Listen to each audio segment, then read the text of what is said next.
Hi అండి, ఎలా ఉన్నారు? Welcome to our channel. Sankranti పండుగ భారతదేశంలోని ప్రధాన పండుగలలో ఒకటి. ఇది ముఖ్యంగా రైతుల పండుగగా భావింపబడుతుంది. ఈ పండుగ ప్రతి సంవత్సరం జనవరి 14 లేదా 15 తేదీలలో జరుపుకుంటారు. సూర్యుడు దక్షిణాయనాన్ని ముగించి ఉత్తరాయణంలోకి ప్రవేశించే సందర్భాన్ని సంక్రాంతిగా పరిగణిస్తారు. అందుకే ఈ పండుగకు మకర సంక్రాంతి అని కూడా పేరు. సంక్రాంతి పండుగ వ్యవసాయ జీవనానికి సంబంధించినది. ఈ కాలంలో పంటలు పండిపోతాయి. రైతులు ఆనందంగా కొత్త ధాన్యాన్ని కోయడం ప్రారంభిస్తారు. ప్రకృతి అందాల మధ్య సంతోషం, స్నేహం, కృతజ్ఞతతో పండుగను జరుపుకుంటారు. ఇది శ్రామికుల కష్టం ఫలించే కాలం. అందుకే దీన్ని పంటల పండుగ అని కూడా అంటారు. సంక్రాంతి 3 రోజుల పాటు జరుపుకుంటారు. భోగి, సంక్రాంతి, కనుమ. భోగి పండుగ ఈరోజు పాత దానిని వదిలి కొత్త దానిని స్వీకరించే రోజు.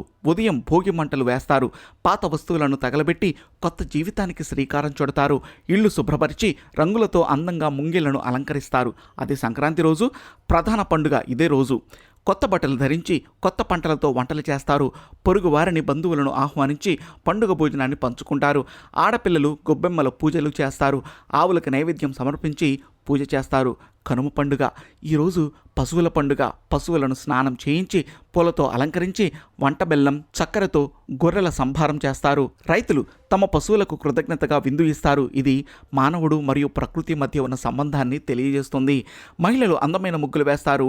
వాటి మీద గొబ్బెమ్మలను అలంకరిస్తారు. పిల్లలు గంగిరెద్దులు, హరిదాసులు భోగిమంటలు, ఎద్దుల ఆటలు, కైట్లు ఎగరవేయటం వంటి సంప్రదాయ కార్యక్రమాల్లో పాల్గొంటారు. ఎద్దుల బండ్ల పందాలు గ్రామీణ ప్రాంతాలలో ముఖ్య ఆకర్షణగా ఉంటాయి. ఇంటింట అరిసెలు, బొబ్బట్లు, లడ్డు, పొంగల్ వంటి రుచికరమైన వంటకాలు తయారు చేస్తారు. సంక్రాంతి పండుగ మనకు కుటుంబ బంధాలను బలపరుస్తుంది. పెద్దలు, పిల్లలు, బంధువులు, స్నేహితులు అందరూ కలిసి ఆనందంగా జరుపుకుంటారు. పంచుకోవడం, దాతృత్వం, ప్రకృతికి కృతజ్ఞత తెలిపే భావన ఈ పండుగలో ప్రధానంగా ఉంటుంది. ఇది మన సంస్కృతి, సంప్రదాయాలకు ప్రతిబింబం.